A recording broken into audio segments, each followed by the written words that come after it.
দোকানের মালিকের নাম কি? জাহাঙ্গীর না?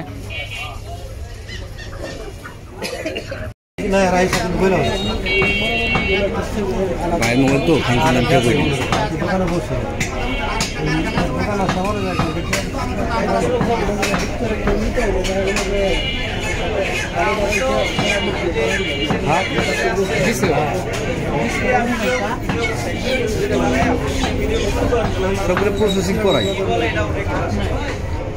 মোটামুটি কয় পিস মুরগি পাওয়া গেছে আপনি বলতে পারবেন না? আপনি তো দোকানের মালিক, আপনি এটা জানতেন না এই বিষয়ে?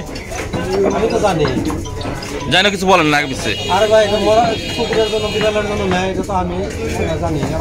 যারা এসে নিয়ে যায় তারপর বলে যে আমরা নিয়ে গেছি। পাশের মার্কেটের ব্যবসায়ীরা বলে গেল যে আপনি এই ধরনের কাজ দিয়ে করে যাচ্ছেন। দীর্ঘদিন যাবত আমাদের দোকান থেকে নেয়, নিয়ে যায় এসে।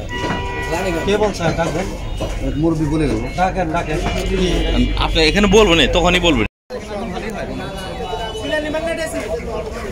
না শুনে দেন। আর ওই সোনালি মুরগি কত করে? ওটি রুস্ট হয়ে গেল বড় এক মাসের কারাদণ্ড এবং 1 লক্ষ টাকা অর্থদণ্ড। 1 মাসের কারাদণ্ড, 1 লক্ষ টাকা।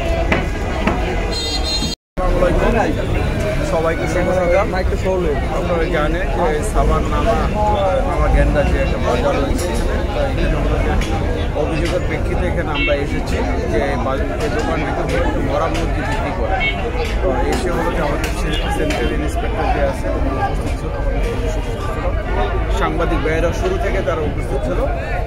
তাদের সম্মুখে হলো যে যে জিনিসটা অভিযুক্ত যে মরা মুরগি বিক্রি করে সেটা সত্যতা মিলেছে এবং বলেছে যে অপরাধ করেছে সে অপরাধ স্বীকার করেছে। এটা হলো ভোক্তা অধিকার আইন 2009-এর 52 দ্বারা লঙ্ঘন করেছে। সে কারণে মোবাইল কোর্ট আইনে তাকে হলো যে 1 লক্ষ টাকা অর্থদণ্ড এবং 1 মাসের কারাদণ্ড দেওয়া হয়েছে। তো এই মাধ্যমে আমরা মেসেজ দিতে চাই সাভারবাসীকে, যদি এই ধরনের অপরাধ কেউ করে যে মানুষের জীবনের বিপন্ন হয়, এই ধরনের কোনো পণ্য বিক্রি করে অথবা খাদ্য বিক্রি করে যদি হয়, তাদেরকে আমরা মোবাইল কোর্টের মাধ্যমে এবং অন্যান্য আইনের মাধ্যমে তাদেরকে আমরা শাস্তি নিশ্চিত করতে চাই। যারা ব্যবসায়ী আছেন, সৎ ব্যবসায়ী, তাদের প্রতি আহ্বান জানাবো আপনারা যারা সৎ, পাশাপাশি যারা অসৎ আছে তাদেরকে আপনারা বয়কট করেন সামাজিকভাবে। এটা তাদের প্রতি আহ্বান জানাবো যে আপনারা কি পণ্যটা কিনছেন সেটা আপনারা যাচাই বাছাই জেনে শুনে বুঝে তারপর আপনারা ক্রয় করবেন। কারণ হলো যে দেখা যাচ্ছে আজকে যে ঘটনাটা ঘটছে সেইগুলো যদি করতে থেকে মানুষের হলো যে স্বাস্থ্যের জন্য অত্যন্ত সে কারণে আমার আহ্বান এই ধরনের কাজ থেকে মানুষ যাতে বিরত থাকে, অসৎ ব্যবসায়ী তারাও যাতে বিরত থাকে, সেটা আমি আহ্বান জানাচ্ছি।